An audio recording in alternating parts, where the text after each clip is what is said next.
చంద్రబాబు నాయుడు కన్నా పవన్ కళ్యాణ్ గొప్ప నాయకుడని విజయసాయి రెడ్డి అంటున్నారు. అనడానికి గల మెయిన్ రీజన్ ఏంటి? ఎందుకు ఆయన పైన కేసులు ఉన్నాయని భయంతో అంటున్నాడా? ఖచ్చితంగా ఇప్పుడు మనం నిన్న కూడా మాట్లాడుకున్నాం దీని గురించి.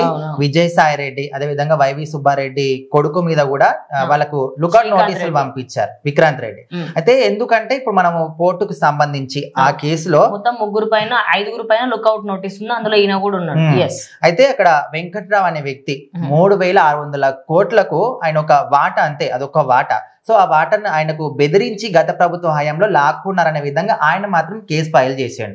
సో ఈ విషయంలో మనం మొన్న కూడా చూసుకున్నాం, కాకినాడ పోర్టు ఆ షిప్ విషయంలో కావచ్చు, క్యాబినెట్ అందరూ కూడా మాట్లాడుకున్నప్పుడు ఈ విషయంలో సిబిఐ లేదా సిఐడితో విచారణ జరిపించాలి అని పవన్ కళ్యాణ్ చెప్పినప్పుడు చంద్రబాబు నాయుడు కూడా దానికి ఆమోదం తెలిపాడు.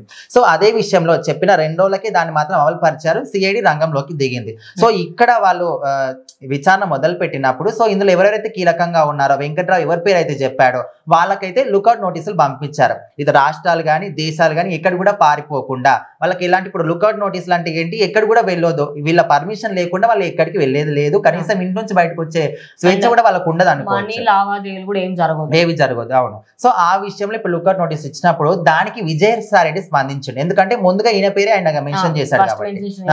సో ఇప్పుడు స్పందించుకుంటా ఇలాంటి కేసులకు ఇలాంటి వాటికి ఏది కూడా నేను భయపడే రకం కాదు, అసలు భయపడను కూడా.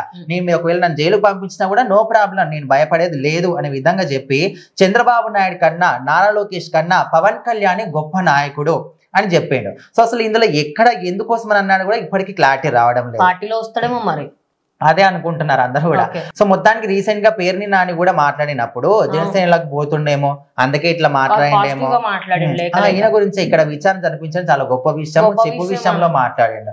సో ఇట్లా ఇప్పుడు ఈయన కూడా దానికి పవన్ కళ్యాణ్ మాత్రం గొప్ప నాయకుడు అని చెప్తున్నాడు. అంటే ఓవరాల్ గా చూసుకుంటే వైఎస్ఆర్సీపీ పార్టీ వాళ్ళు ఏదో పెద్ద కుట్రనే పన్నుతున్నారు అన్నట్టుగా అనిపిస్తుంది. ఎందుకంటే అసలు పేరుని నాని అంటేనే ఆయన ఎప్పుడు కూడా జగన్మోహన్ రెడ్డికి సంబంధించి నేనున్న పార్టీకి అని చెప్పే వ్యక్తి. పవన్ కళ్యాణ్ గారు మీరు చేసింది కరెక్ట్, ఆ షిప్ ని సీజ్ చేసి మంచి పని చేశారని చెప్పి దాని తర్వాత మళ్ళీ కౌంటర్ వేశారు. బట్ ఆ మాట కూడా ఎందుకు చెప్పారా అని డౌట్. అదే ఇప్పుడు ఒక్కరు మాట్లాడారంటే ఓకే, సరే నిజంగా మంచి పనే కదా, ఒకరు మాట్లాడారంటే ఓకే. సో తర్వాత ఇప్పుడు వచ్చి విజయసాయి రెడ్డి మాట్లాడుతున్నారు, రేపు ఇంకొకరు కూడా మాట్లాడారు అందులో ఉన్న వాళ్ళు, ఇంకొకరు మళ్ళీ ఎల్లుండి రోజా కూడా మాట్లాడవచ్చు. అంటే వీళ్ళందరూ కూడా ఏదో ఒక వ్యూహం పన్నుతున్నారా, ఏదైనా ప్లాన్ చేస్తున్నారా, దీని వెనకాల ఏందని కూడా కొంతమంది అనుకుంటున్నారు. ఇంకోటి ఏంటంటే ఆయన అంటే ఈ మధ్య కొంచెం స్ట్రిక్ట్ గా ఉండడం వల్ల చంద్రబాబు నాయుడు ఎక్కువగా ఆయన ఆధ్వర్యంలో ఆయనకు చెప్పే అన్ని చేస్తున్నప్పుడు కూడా ఆయన పేరు హైలైట్ అవుతుంది కాబట్టి అందుకని ఆయన గొప్ప నాయకుడు ఆయన ఉండొచ్చు అని కొంతమంది అంటున్నారు. సేమ్ అదే విషయంలో చెప్తున్నా, ఈయన కూడా ఏదైతే విచారణ జరిపించి షిప్ ని సీజ్ చేశాడో ఆ విషయంలో మాత్రం ఖచ్చితంగా చంద్రబాబు నాయుడు కన్నా పవన్ కళ్యాణ్ గొప్ప నాయకుడు. సో అదే క్రమంలో 1997 నుంచి కూడా ఈ కాకినాడ పోర్టులో ఎన్ని అక్రమాలు జరిగాయి, ఎంతమంది అక్రమాలకు పాల్పడ్డారు, వాటన్నిటిని కూడా విచారణ జరిపించాలి సిఐడితోని అని కూడా ఇంకొక హెచ్చరిక కూడా ఇచ్చారు. ఒకటి ఆ మాట కరెక్ట్ కాదని చెప్పొచ్చు, ఎందుకంటే వాళ్ళ హయాంలో జరిగిన తప్పులంటే వాళ్ళు తీయగలుగుతారు. గత ప్రభుత్వ హయాంలో అంతెందుకు దీనికన్నా ముందు ఎలక్షన్స్ కంటే ముందు ఎన్నో జరుగుంటాయి, అవిటిని ఎట్లా చూపెట్టగలుగుతాము. అదే ఇప్పుడు దాన్ని కూడా మాట్లాడుతున్నారు. ఎట్లా అంటే ఇప్పుడు ఎలక్షన్స్ కి మనకు వారాహి యాత్ర పవన్ కళ్యాణ్ నిర్వహించినప్పుడు అక్కడ ఉన్నటువంటి రూరల్ ఎమ్మెల్యేకి ఆయన సవాల్ విసిరింది కదా. సో ఎట్లా అంటే మీరు ఈ పోర్టులో కావచ్చు ఈ ఏరియాలో ఎలాంటి అక్రమాలు ఉన్నాయి ఒక్కొక్కటి ప్రతి ఒక్కరు కూడా నేను బయటికి లాగుతానని అక్కడ ఆయన మాట ఇచ్చినప్పుడు ఫస్ట్ నువ్వు గెలిచి చూపించని ఆయన కూడా చెప్పిండు. సో ఆ విషయంలో గత ప్రభుత్వ హయాంలో ఇట్లా చెప్పిండు కాబట్టి సో మీరు ఇట్లా మాట్లాడారు కదా.